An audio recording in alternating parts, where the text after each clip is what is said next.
And let's see our problem of the day. What have we got here? This one was when I looked at this, at first I thought this is really a very difficult problem if you aren't thinking what an arithmetic mean does, okay? So on the Facebook problems, I gave a little hint on this, but it says find the value of x if the arithmetic mean of, and this is a quantity, x minus 5, and another quantity, 2x plus 1, will come out to be x minus 2. In other words, the arithmetic mean is x minus 2. And notice what's going on here. We have no value for x to make all three of these numbers precise right now. So it's almost like a play with it, work with it, what have you. But let's go to it straight by formula. And you say, well, what do you mean by formula, Ernie? Arithmetic mean means, well, it kind of got a lot of means in there, didn't it?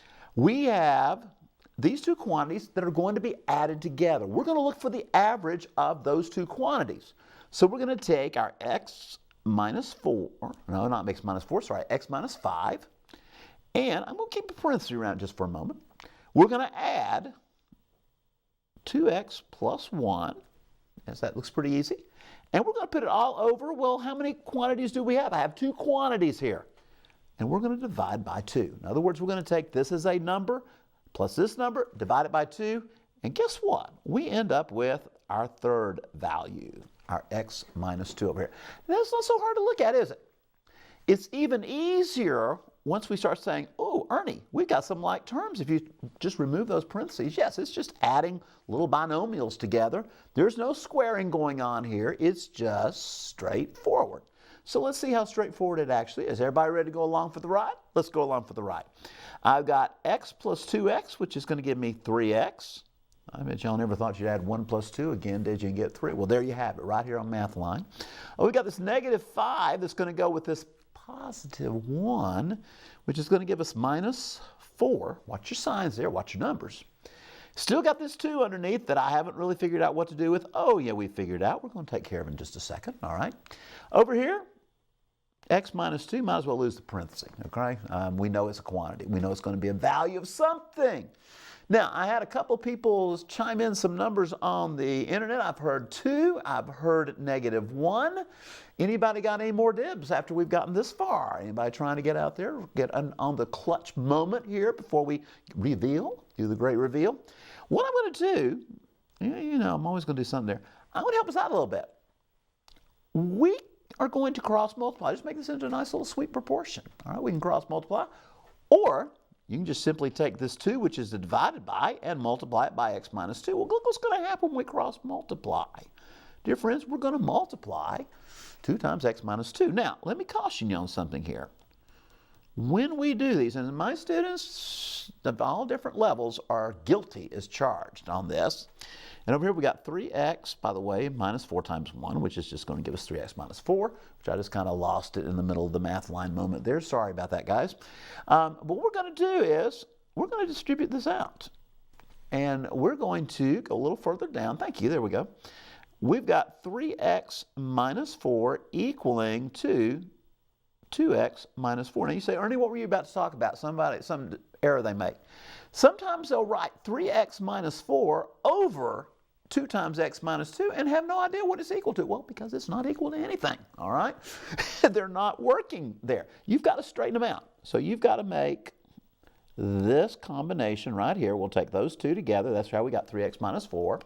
And on the other side, we got 2 times this x minus 2, which gives us 2x. And remember, it's got to get to the negative 2. Don't leave a minus 2. I think that may be where someone ended up with a minus 1 or something different out there. That's where you got to be careful. So watch out for those things. Now, let's see what's going to happen, because my book says we're going to add, let's subtract 2x. Why not? We'll subtract 2x from both sides. And all of a sudden, I am feeling like I've got an x minus 4 left over, which all of a sudden makes this problem very easy. We've got a negative 4 still left over on the other side. Let's bring it out here to breathe a little bit. And I'm seeing x minus 4 equaling a negative 4. Everybody knows what we want to do. We want to get x by itself, right? So let's add 4 to both sides. And you're going to have an x equaling to, looks like, oh my goodness, they cancel out, so we've got a 0. And you know, I've said this before, but folks, 0 is a good answer. If it's right, if it's correct. Let's see what happens. Now, am I saying this is one of my numbers is 0? No. I'm saying this is what x equals.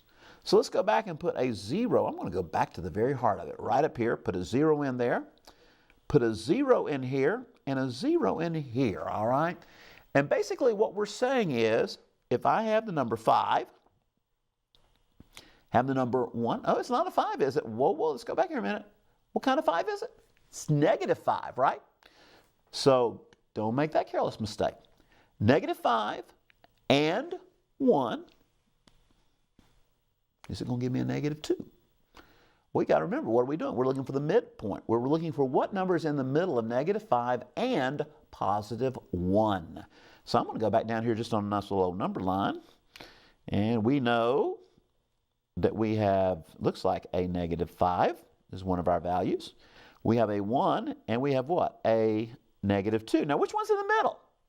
This is the midpoint. This is the arithmetic mean. This is the average. So here we got a 1, and right there we've got that negative 2. Folks, that is right in the middle of negative 5 and 1. Does your solution check? You see it physically. You can also run it in there. Maybe back here would be a good place to do it.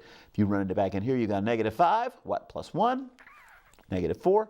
Divide it by 2. We got a negative 2 on the left. All right, so let's just make a little note there. And over here we got this 0 minus. We got a negative 2 on the right. Yes, they check also if you just go to your formula for using the arithmetic mean. So there you have it, your problem of the day, and 2 ways to check it, visually as well as algebraically, mathematically. And that, my friends, what looked like kind of a rough problem, if you start thinking about it, it'll click out pretty quick. So there you go.